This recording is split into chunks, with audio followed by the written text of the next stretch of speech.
আসসালামু আলাইকুম। আপনি কি মদিনায় পড়েছেন? মদিনার আলেমরা বড় না দেওবন্দি আলেমরা বড়? দলিল সহ উত্তর দিন। অনেক সুন্দর প্রশ্ন। প্রথম কথা হলো, আমি মদিনায় পড়ি নাই, আমি মাদানী না। তবে আমি ওলামায়ে মদিনাকে মহব্বত করি, ওলামায়ে মদিনাকে ভালোবাসি, ওলামায়ে মদিনার অনুসরণ করার চেষ্টা করি এবং ওলামায়ে মদিনার মানহাজকে, ওলামায়ে মদিনার দাওয়াতকে আমি পৃথিবীর মধ্যে সবচেয়ে সহি, সবচেয়ে বিশুদ্ধ কোরআন সুন্নাহর অনুকূলে মনে করি। এই জন্য আমি সবসময় সারা দেশে বিদেশে সব জায়গায় ওলামায়ে মদিনার মানহাজের দিকে, ওলামায়ে মদিনার আকীদার দিকে, আমলের দিকে দাওয়াত দিই।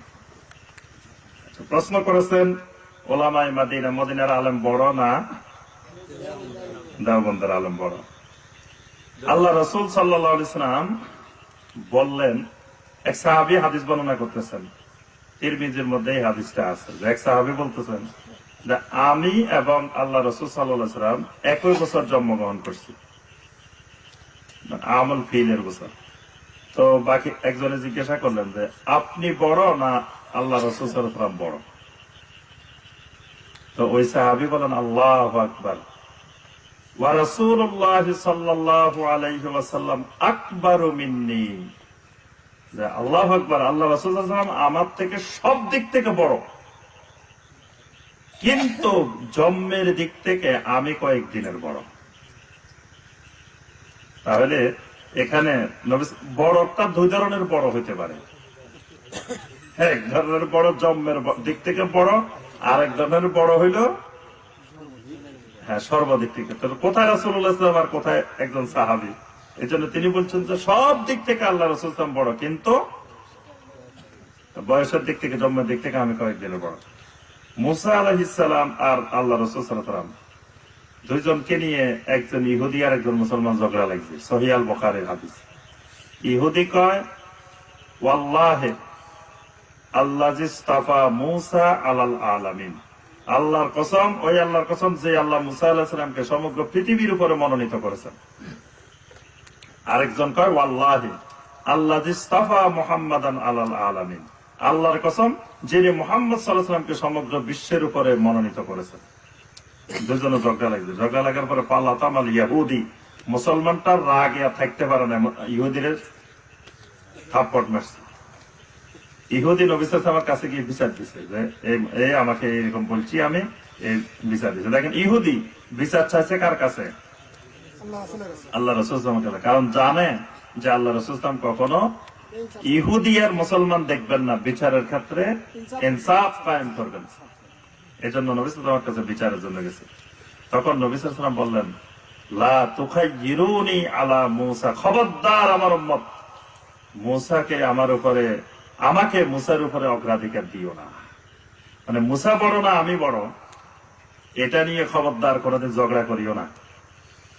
কারণ কিয়ামতের ময়দানে সকল মানুষ বেহুশ হয়ে যাবে। সর্বপ্রথম যিনি উঠবো তিনি আমি মুহাম্মদ রাসূলুল্লাহ সাল্লাল্লাহু আলাইহি ওয়াসাল্লাম। কিন্তু ওঠার পরে আমি দেখব যে মুসা আলাইহিস সালাম আল্লাহর আরশের খুঁটি ধরে দাঁড়াইছে। তাহলে তখন আমি বুঝতে পারবো না যে আসলে মুসা আলাইহিস সালাম কি বেহুশ হয়েছে কি হয়নি। অর্থাৎ মুসা আলাইহিস সালাম দুনিয়াতে একবার বেহুশ হয়েছিল, সেই বেহুশের বিনিময়ে মনে হয় আল্লাহ তাকে আর বেহুশ করে নাই, উনি আগে ভাগেই খুঁটি ধরে দাঁড়াইছে। সুবহানাল্লাহ। আমরা ছোটবেলায় গল্প শুনছিলাম, কয় সাদের দেশে যখন গেছে তখন এক লোক নাকি আগে যাই বসে গেছে। এই গল্প শুনছেন? সাদের দেশে যাই দেখে নীল আর্মস্ট্রং আরো যারা যারা গেছে তারা সাদের দেশে নামি দেখে যে এক লোক আগেই বসে দিছে। জিজ্ঞেস করে, কিরে ভাই তুমি কোন জায়গার? কয় নোয়াখালী। উনি নাকি আগে যাই বসে দিচ্ছে সাদের দেশে।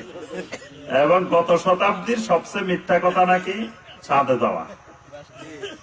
আপনার এই গত 100 বছরের, গত শতাব্দীর সত্য মিথ্যার অনেক পত্রিকা যাচাই বাছাই হয়েছে, অনেক বিশ্বের বড় বড় গবেষকেরা শেষ পর্যন্ত বিজ্ঞানীরা বলছেন দেখো চাঁদে গেছে, এটাই মিথ্যা কথা। কিন্তু দুনিয়ার মানুষের খাওয়াই দিছে, আমরা মনে করি যে চাঁদে মানুষ গেছে। কারণ তারা অনেক দলিল দিছে, কয় চাঁদে বলছে আলো নাই, বাতাস নাই, পানি নেই, কিচ্ছু নাই।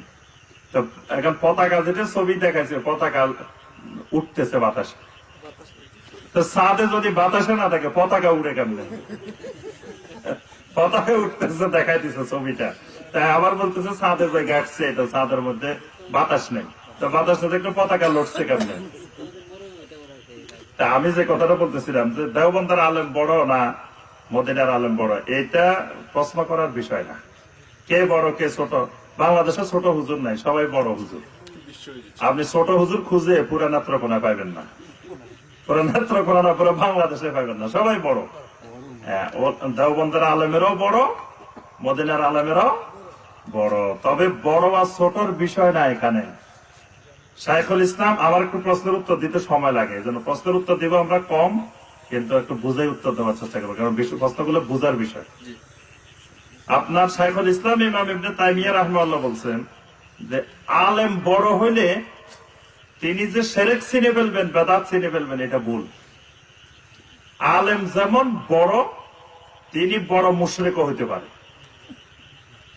আলেম বড় বড় বেদাতিও হইতে পারে, কারণ জমিনে শিরকের আবিষ্কার, বেদাতের আবিষ্কার কোন মূর্খ লোকে করে না, আলেমেরাই করে। মক্কার মধ্যে সবচেয়ে বড় আলেমের নাম ছিল ইবনে হুবায়রা। মক্কা মুকাররমার সবচেয়ে বড় আলেম জাহেলি যুগে। এই 360 মূর্তির পূজা আবিষ্কার করছে এই সবচেয়ে বড় আলেমটা ইবনে হুবায়রা। এই লোকেই মূর্তি পূজার আমদানি করছে, সিরিয়া থেকে মূর্তি নিয়ে আসছে, আনে আল্লাহর ঘরে ঢুকাইছে। কিন্তু কোন মূর্খ লোকে যদি ঢুকাইতো তো মক্কার মানুষ মারি তারে বাইর করে দিত। কিন্তু দেখছে যে এত বড় আলেম ঢুকাইছে, এজন্য কেউ আর বিরোধিতা করে নাই, বরং সবাই আসে মূর্তি পূজা শুরু করছে। এজন্য বড় আলেম মানে বড় শিরক চিনে ফেলবে, বেদাত চিনে ফেলবে তা না। এটা এত সূক্ষ্ম জিনিস, শিরক চিনা বেদাত চিনা, এটা আল্লাহ রাব্বুল আলামিন কাউকে খাস ভাবে রহমত না করলে, আল্লাহর নেয়ামত না পেলে, সে শিরক চিনবে না, বেদাত চিনবে না। তার কাছে সব সমান মনে হবে। শিরক আর তাওহীদ, সুন্নাত আর বেদাত সমান মনে হবে। আর ঠাট্টা করে একটা দাঁতি আর একটা বেদাতি, দাঁত আর বেদাত, ঠাট্টা করে বেদাত। অথচ বেদাত ঠাট্টার বিষয় না। বেদাত বলা হয়েছে কুল্লু বেদাতিন দলালাহ ওয়া কুল্লু দলালাতিন জাহান্নামে যাওয়ার বিষয়, এটা ঠাট্টার বিষয় না। অর্থাৎ বেদাত আর সুন্নাত বুঝে না, না আলেম বড়, ওই মিয়া এত বড় আলেম বুঝে না, ওই মিয়া এত বড় আলেম এটা বুঝে না। বড় আলেম হতে পারে কিন্তু নাও বুঝতে পারে। ঘরের মধ্যে মানুষ 10 জন, ঘরে গোখরা সাপ একটা লুকাই দিচ্ছে। গোখরা সাপ ছিলেন আপনারা কি কন? যে গোখরা সাপ, গোখরা সাপ বিষাক্ত সাপ, যেটা একবার পনাদরি থাকে এইভাবে। হ্যাঁ, এই সাপটা ঘরে লুকাই দিছে। ঘরে মুরব্বী আছে, বড় লোক আছে, কেউ দেখে নাই। একটা ছোট বাচ্চা দেখে গেছে, দেখতে পারে না। বড় মুরব্বীও দেখে নাই, কেউ দেখে নাই। ছোট বাচ্চাটা ওখান দিয়ে হেঁটে যাচ্ছে, তখন একবারে ছোট করে উঠছে, তখন ছোট বাচ্চাটা দেখে গেছে। তাহলে শিরক বড় বড় আলেমও না দেখতে পারে, একজন সাধারণ লোকও দেখে যেতে পারে এখানে শিরক আছে। বুঝতে পারছেন? এই জন্য আপনি অনুসরণ করার জন্য কোনটা বড় আলেম ওইটা ফলো করা জরুরি বিষয় না। জরুরি বিষয় হলো কোনটা হক কোরআন সুন্নাহর অনুসারী আর কোনটা বেদাতের অনুসারী, শিরকের অনুসারী। আমরা বলবো ওলামায়ে দেওবন্দ বড়, ওলামায়ে মদিনাও বড়। তবে মদিনার ব্যাপারে কিছু সার্টিফিকেট আছে যেটা অন্য কোন জায়গার ব্যাপারে। মদিনার সার্টিফিকেট হলো বুখারীর মধ্যে একটা অধ্যায় আছে, দেখবেন ফাযাইলুল মাদিনা, মদিনার ফজিলত। এখানে নবী সাল্লাল্লাহু আলাইহি ওয়াসাল্লাম বলেছেন ইন্নাল ঈমানা লা ইয়ারিজু ইলাল মাদিনা কামা তা'রিজুল হাইয়াতু ইলা জুহরিহা। সাপ যেমন গর্ত থেকে বের হয়ে সব জায়গায় ঘুরে আবার গর্তে ঢুকে আসে, মদিনার ঈমানটা সারা দুনিয়া ঘুরে আবার মদিনায় আসবে। তাহলে কিয়ামতের আগে যখন সারা দুনিয়াতে ফিতনা শুরু হবে, তখন বিশুদ্ধ ঈমানটা কোথায় পাওয়া যাবে? মদিনা, দারুল ঈমান। এটা এখানে আল্লাহ পাক বিশুদ্ধ ঈমানকে হেফাজত করবেন।